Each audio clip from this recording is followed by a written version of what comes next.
बिस्मिल्लाहिर्रहमानिर्रहीम। बड़ा नेक्स्ट देखें इम्पोर्टेंस ऑफ इक्विलिब्रियम कांस्टेंट।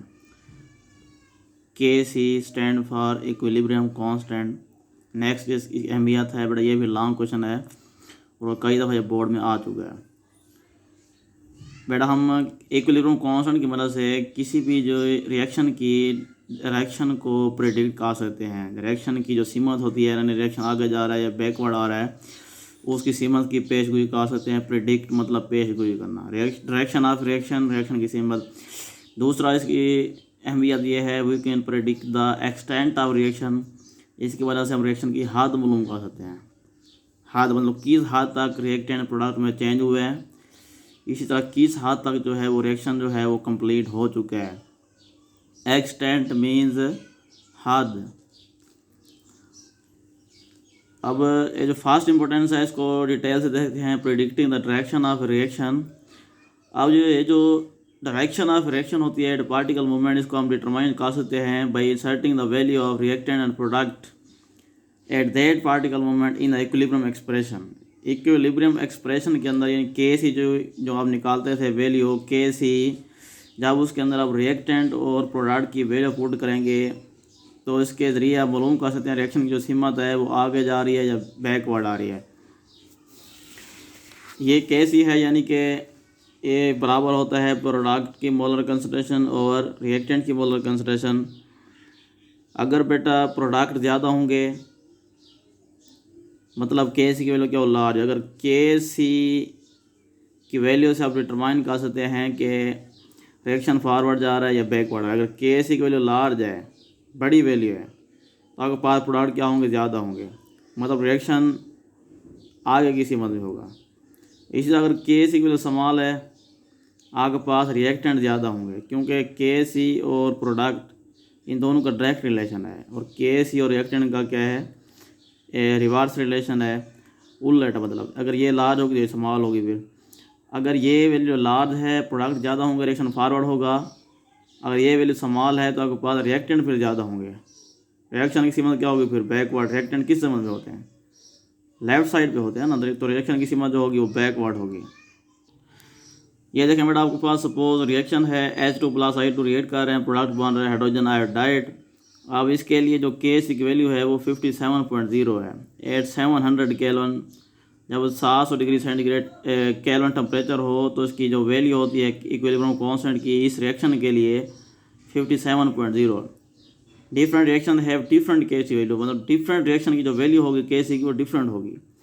और ये कल भी आपने पढ़ा था, ये जो वैल्यू होती है वो टेम्परेचर पर डिपेंड करती है। जब टेम्परेचर आप चेंज करेंगे वे वैल्यू भी क्या हो जाएगी, चेंज हो जाएगी।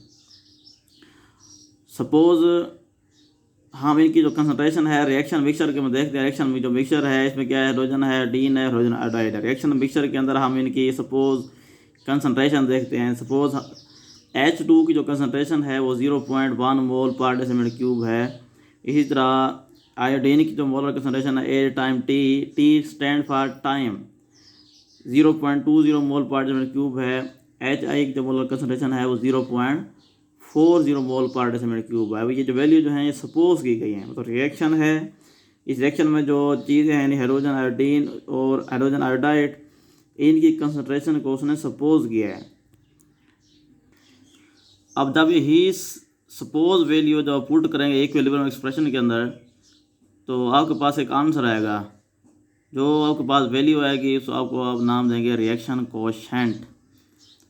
यानी इक्विलिब्रियम एक्सप्रेशन के अंदर जब वैल्यू इनकी पुट करेंगे जो आपके पास जो आंसर आएगा उसे क्या नाम देंगे, रिएक्शन कोएफिशिएंट। इसको रिप्रेजेंट करते हैं बाई क्यू सी।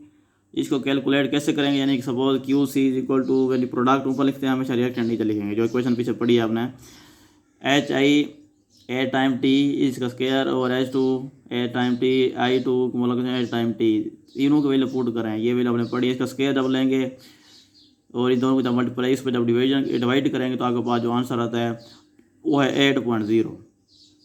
अब ये जो आपके पास आंसर आया ये 8.0, ये क्या इसका रिएक्शन कोएफिशिएंट है। अब रिएक्शन की जो सीमत है, अब क्यू सी और के सी की वैल्यू को कंपेयर करके बताएंगे आप। क्यू सी और के सी की वैल्यू जब आप कंपेयर करेंगे तो इसके ज़रिए आप बता सकते हैं रिएक्शन जो है फॉरवर्ड जा रहा है या बैकवर्ड आ रहा है। कंपेयर करेंगे मतलब अगर भाई क्यू सी की जो वैल्यू है स्मॉल है देन के सी, यानी के सी की वैल्यू बड़ी है, क्यू सी की वैल्यू क्या है, छोटी है। तो रिएक्शन जो होगा वो लेफ़्ट टू राइट जाएगा, यानी कि बाएं से दाएं, यानी फॉरवर्ड होगा। फॉरवर्ड रिएक्शन होगा इक्विलिब्रियम हासिल करने के लिए। इसी तरह अगर इसके रिवर्स लिखें आप, अगर क्यू सी लार्ज है, के सी क्या स्मॉल है, रिएक्शन राइट टू लेफ्ट, यानी इसके रिवर्स लिखना है, राइट टू लेफ्ट आएगा यानी रिवर्स रिएक्शन होगा। इसी तरह अगर दोनों क्या है सेम है, Q C is equal to K C, दोनों वैल्यू अगर सेम है तो फॉरवर्ड एंड रिवर्स रिएक्शन होगा टेकिंग प्लेस एट से equal rate to attain equilibrium state. मतलब इसमें फॉरवर्ड और रिवर्स रिएक्शन दोनों होंगे और सेम रेट पे होंगे। ठीक है, अगर क्यू सी स्मॉल है रिएक्शन फॉरवर्ड होगा, अगर क्यू सी लार्ज है रिएक्शन बैकवर्ड होगा। अगर ये दोनों वैल्यू सेम है तो रिएक्शन जो है वो इसमें दोनों रेट होंगे, फॉरवर्ड और रिवर्स रिएक्शन दोनों क्या होंगे, इक्वल रेट पे होंगे। दूसरा इसका सिग्निफिकेंस ये है, इसके वजह से हम रिएक्शन की एक्सटेंड को क्या कह सकते हैं, प्रिडिक्ट कर सकते हैं, यानी इसकी पेशगोई कर सकते हैं। अब what do you mean by extent of reaction, ये शार्प क्वेश्चन आ सकता है। What do you mean by extent of reaction, reaction की हालत से आप क्या मरा लेते हैं। Extent of reaction means in which extent reactant are change into product, मतलब किस हद तक जो रिएक्टेंट्स हैं वो प्रोडक्ट में चेंज हो चुके हैं। It mayor how far reaction proceed before establish equilibrium state, तो किस हद तक जो रिएक्शन है वो शुरू हो चुका है, मुकम्मल हो चुका है। इसकी 3 पॉसिबल केसेस हैं। अगर लार्ज वैल्यू ऑफ के सी होगी तो रिएक्शन जो होगा इसमें रिएक्शन मिक्सचर के अंदर ऑलमोस्ट क्या होंगे, ऑलमोस्ट ऑल प्रोडक्ट होंगे और रिएक्टेंट जो होंगे वो ना होने के बराबर होंगे। के सी की अभी मैं बता रहा था, अगर के सी कोई लार्ज होगी तो मतलब आपके पास प्रोडक्ट जो होंगे वो भी ज़्यादा होंगे, क्योंकि के सी और प्रोडक्ट क्या है एक दूसरे के, इनका दोनों का डायरेक्ट रिलेशन है।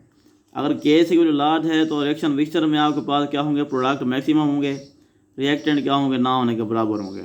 अब इस किस्म के जो रिएक्शन होते हैं वो मुकम्मल हो जाते हैं। प्रोडक्ट जो ज़्यादा है, रिएक्टेंट नहीं है, जब रिएक्टेंट ही नहीं होंगे तो रिएक्शन आगे कैसे होगा फिर।